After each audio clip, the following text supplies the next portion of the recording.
What's going on, everybody? Welcome to another episode of Hollywood Already Did It, your movie podcast for remakes, reboots, sequels, adaptations, why we're doing it now, if it's still relevant, or if there's just a fun cash grab happening. As always, I am your host, Blake Schultz, and with me is Terrence Tatum. Hello, everyone. And this week we are getting into the remake of the beloved 1993 hit classic Super Mario Brothers, a film that defined adaptations in video games, comic books, and everything alike, which is all a lie. This is in fact an adaptation of the Super Mario Brothers video game franchise, although we will talk a bit about that 93 movie that I think I alone like.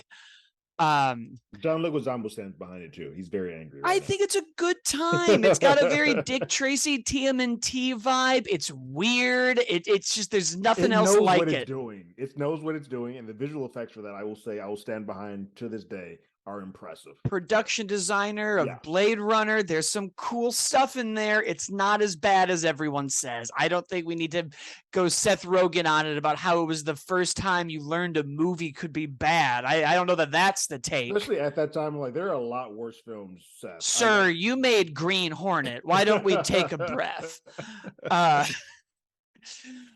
But we'll get into a lot of other stuff, our thoughts on the movie, how it does as an adaptation, why the story is relevant and evergreen. This whole, is it a family movie and we should forgive it argument that I'm hearing more and more of, and this colossal box office. So let's get started. Terrence, what did you think of the movie? So I have to take this sort of separately in two phases. One, as a person who like critiques movies and person who is like a Nintendo video game fanboy. The video game fanboy of this loved every single moment of this. Like from start to finish, they were speaking to me on so many levels. I was like, yep, cool. Super Smash Brothers, there it is. Mario Kart, there it is. Luigi's Mansion, there it is. They are checking off all the boxes of everything that has sort of existed in Mario fandom. And I was like, it's a good time.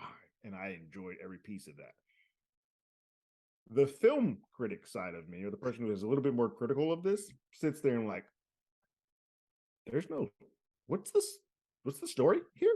Are we just going through the greatest hits of everything that Nintendo's existed? I mean, I guess that's fun, sure, but I don't connect to anything. I don't feel any heart to anything.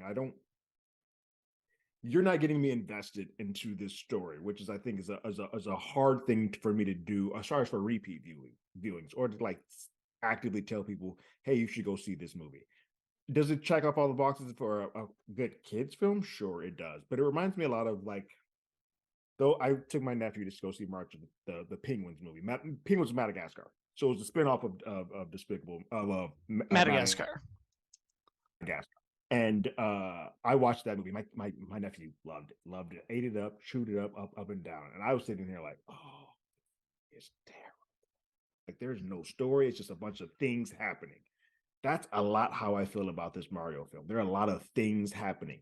It gets by more than that movie did because as a Nintendo fan, it knew where to check off those boxes and pull on those heartstrings where I was like, I can forget that. But when this movie is over, when I in the movie, I had fun. When the movie's over with, I'm sitting here like, some things don't add up. I guess it's a good time. But I don't feel the way that I felt about Sonic, which I think those Sonic movies, that's what I'm going to use the one-to-one for this. Those Sonic movies felt like there was a better heart or at least a little story thread through them, whereas Mario did not. And the biggest part of me, before I give it to you, the biggest part for me is the voice work. And I don't care about Chris Pratt. I know people have an issue with him. I don't care one way or the other. But the voice work of Mario and the voice work of Princess did not work for me. And a lot of this film is carried on the two of their backs. And so whenever it's just the two of them on screen, my brain sort of checked out. Like I just didn't connect to them. They'd had no chemistry together. It just felt flat. Some of that might be just because, unlike Sonic, Mario throughout history doesn't really have a personality, whereas Sonic does. Like we know who he's, that young upstart teenager, where Mario, we're kind of like, I don't know who he is. And I feel like this film tried to implant the first time that we get a Mario personality, and it just didn't work. Whereas all the secondary characters, the Bowsers, the Donkey Kongs, the Blue Star that is just sadly depressed, all of those things worked, whereas the main two didn't. And so that's what took me out of this film as a whole. As overall, I enjoyed it, but as a critic, when I get to start underneath the shell of it all, I'm using that term on purpose, underneath the shell of it all, it kind of just felt a little flat for me. Yeah, I agree with everything you said. I think I was in a similar boat where in the moment watching the movie, I was having a great time. I really was hooked because it is gorgeous. I think that's It's the first beautiful. thing to really talk about is like, this is just so pretty to look at. And the way it moves and the way that characters interact. And there are moments like we don't address Super Smash Brothers directly, but they do attacks that are from that game so seamlessly that I knew that that was their like left A after they've jumped. And those little details are incredible. And some of that was so good that it really is a shame that they don't have much else on the bone, because I really enjoyed Peach as a character. I thought Jack Black's Bowser was great. Kamek was a lot of fun. Everybody, Toad steals the show. The Blue Star is great, but Mario and Luigi really don't have much to do. And I know we kind of make a lot of Luigi's personality. Sometimes he's scared of stuff. So that was all there, but it does sound a little silly to be like, there was no real arc for these characters in a movie like this. But at the same time, as we'll talk about later, so many other animated and family movies do have meaningful character arcs. And I felt that this movie, at the end, I kind of just got up and said, oh, okay, all right. Like, I don't know why we're using the same structure as the 93 Super Mario Brothers movie, where we start in New York, get sucked in the warp pipe, and we come out, and then we go back to New York and have it was almost the exact same beginning and ending outside of meeting his family. Yeah, it's very interesting in that way. And that kind of brings us into, I think, how it works as an adaptation, because all the other stuff of the movie I liked, I really enjoyed. Action sequences are great. There's some fun 2D. Donkey Kong's a blast. I thought the ending was a little weak, and I thought there wasn't really a theme to grab onto at the end. We just sort of like show up, save the day, and I guess I just wanted, at the same time, more and less, because we throw in so many. We're in the Punch-Out Pizzeria, and we have all of these arcade games, and now we're on a Mario Kart track, and every single upgrade you've ever seen is here. And I was like, I want less of this, and I want more substance. And that sort of brings us into how it works as an adaptation, because like, yes, it's very, I feel like there's so many easy excuses for this movie to go, there's not really that much story to take. And I go, yes and no. I'll start with Mario 64. And I go, well, that's a game that opens with, I've baked a cake for you, come to the castle. You get there, no one's there, all the toads are stuck in the walls, Bowser's already assumed power, and all of this was to like lure you in, and you jump in the paintings and see the worlds. I'm like, well, that alone is a better story. Is a great, when you really are like, how fun would it have been if you had run in that castle and it just been like, there's no one here. Yeah. What a cool thing to do. Or you look at any of the RPGs, Paper Mario, Super Mario RPG, Mario and Luigi, they have such a rich story and rich character development, and you get all these crazy things. Or even Super Mario World, we go to a whole new place to meet Yoshi, where Bowser's like, yeah, I've basically like kidnapped all these dinosaurs, and like my kids are running amok, so take that. Mario Brothers 3, which may or may not be a stage play, is a lot of like, I've kidnapped every single king, go save them. So there's a lot more in there than just like Bowser got a star and he's coming back to basically propose to Princess Peach. Let's go. It was fun to see him in the Super Mario Odyssey tux. It was fun to see him do the song. A lot of fun stuff, but I kind of was like, there's a lot more meat that we can do here. And there is the Bowser Crush storyline in Paper Mario, which is interesting because I would have liked to have seen that dynamic when you take it like, oh, we're trying to avoid the damsel in distress trope.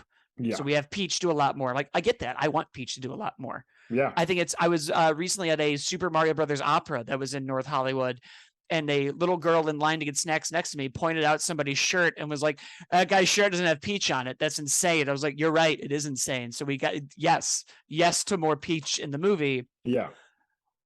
However, I would have really dug what we do in that game where she's playable and we get to explore this dungeon and sneak around guards and learn all these things about Bowser. And I was like, that would have been a really fun way.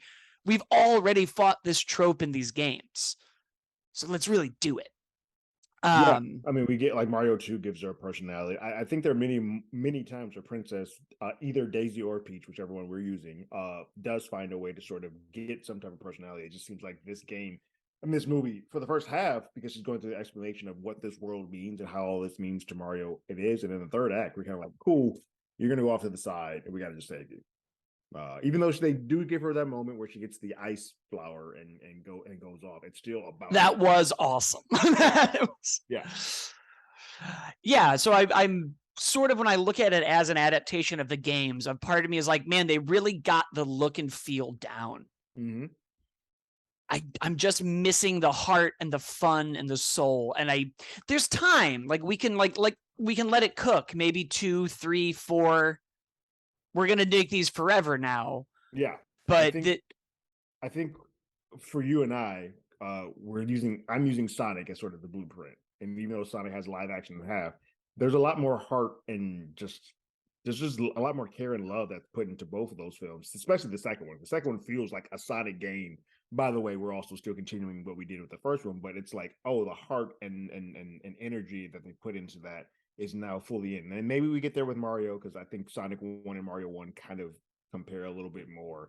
But even that first Sonic game had more, there was at least a lesson to be learned.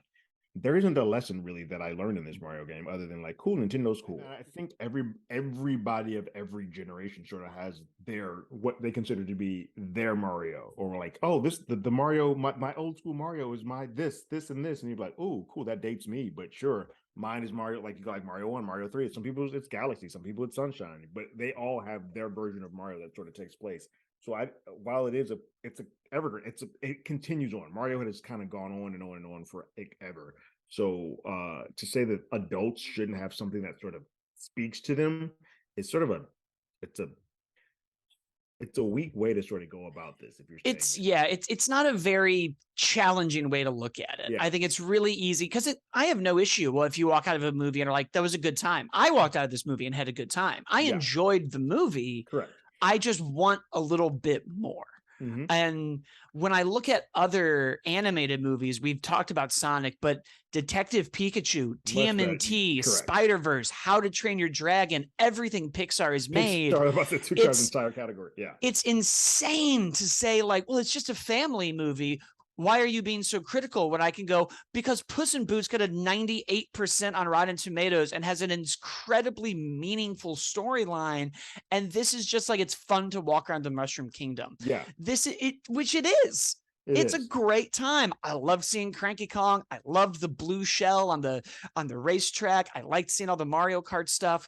But a small part of me also was like, guys, you both made the safest movie and also tried to cram in everything you could. We have, and I get it, Mario's now existed so long that me being like, where's the Tanuki suit is silly. But it was like, we see the yellow cape in the commercial. He gets the mushroom. He gets the shrinking mushroom. Cat Mario is in this movie. We do Mario Kart. There's Mike Tyson photos behind him. He's playing a Nintendo Entertainment System, which implies that in this universe, Nintendo exists. And so like, are we also going to steal from the 93? Yeah. Which I'm like, that was also the ending for the 93 movie that never got put up there, where they were going to have people from Nintendo come and make the video game. And I was like, so why are we remaking the 1993 Super Mario Brothers movie? Why are we doing that? It even ends with a bomb in the climax, but differently. I just kept being like, this is crazy. We just remade this movie. We ending it the same way. All right, guys, that's been our show. Thank you so much for listening or watching. Of course, you can leave a review, leave a comment, let us know what you think. If we're just insane for expecting more from the things we love, you can follow us on Twitter at Hollywood80i, on TikTok at Hollywood Already Did It. I'm at As Always Blake, and Terrence is at Terrence Tatum. And we will be back closer to the end of the month for Evil Dead Rises, a film that will not be for children. And we'll see everybody later. Later.